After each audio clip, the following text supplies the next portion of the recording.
You were told your anxiety is a mental health problem. What if it's actually a nervous system state with a biological address? Anxiety is not a character flaw, it's not a chemical imbalance in the simple way you've been told, and it does not live exclusively between your ears. Anxiety is what it feels like when your autonomic nervous system is stuck in threat detection. Your amygdala fires, the hypothalamus activates the HPA axis, cortisol and adrenaline elevate. Vagal tone is suppressed. That brake on your stress response is not working. You're physiologically activated, not psychologically broken. And this activation is measurable.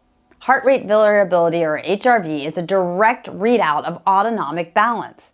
People with chronic anxiety consistently show suppressed HRV, meaning the parasympathetic brake is weak and the system cannot flexibly shift between activation and rest. This is not a personality trait. It's a quantifiable physiological state you can see on a monitor.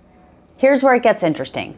80% of vagal nerve fibers are afferent. They carry information from the body to the brain, not the other way around. Your gut, heart, immune system, and respiratory tract all send signals up the vagus nerve that your brain interprets as safety or threat. Think about what that means. Your brain's not generating anxiety out of nowhere. It's receiving a constant stream of data from your organs, making a calculation: are we safe or not safe?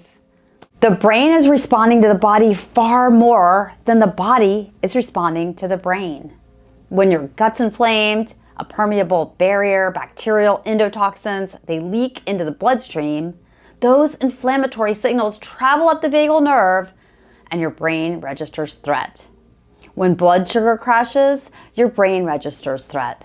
When mold and mycotoxins circulate in your system, your body registers threat. And there are specific inflammatory molecules that cross the blood-brain barrier and directly activate neuroinflammation. Cytokines like IL-6, IL-1, beta, TNF-alpha, produced by gut inflammation, reach the brain and activate microglia, the brain's immune cells.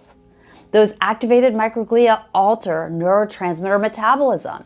They shift tryptophan away from serotonin production and toward the kynurenine pathway, producing quinolinic acid, a neurotoxin. So gut inflammation doesn't just signal the brain through the vagus nerve, it chemically changes the brain's neurotransmitter landscape. The anxiety is real, but its origin is not where you've been told. It arises from peripheral signals from the body interpreted by the brain as evidence of danger. And this is why SSRIs can help some people and do absolutely nothing for others. If the anxiety is driven by upstream biological inputs, gut inflammation, toxic burden, chronic infection, blood sugar instability, no amount of SSRI or serotonin modulation will resolve the root signal. Here's the clinical reality I see. Patients who have failed 2, 3, 4 psych meds often have undiagnosed gut infections, blood sugar dysregulation, mold exposure, or Lyme. They were never treatment resistant. They were misdiagnosed. The anxiety was real. The target of the treatment was wrong. You're not anxious because something is wrong with your mind. You're anxious because your body is sending danger signals and your brain is doing exactly what it was designed to do with that information. Save this. Send it to someone who needs to hear they are not broken.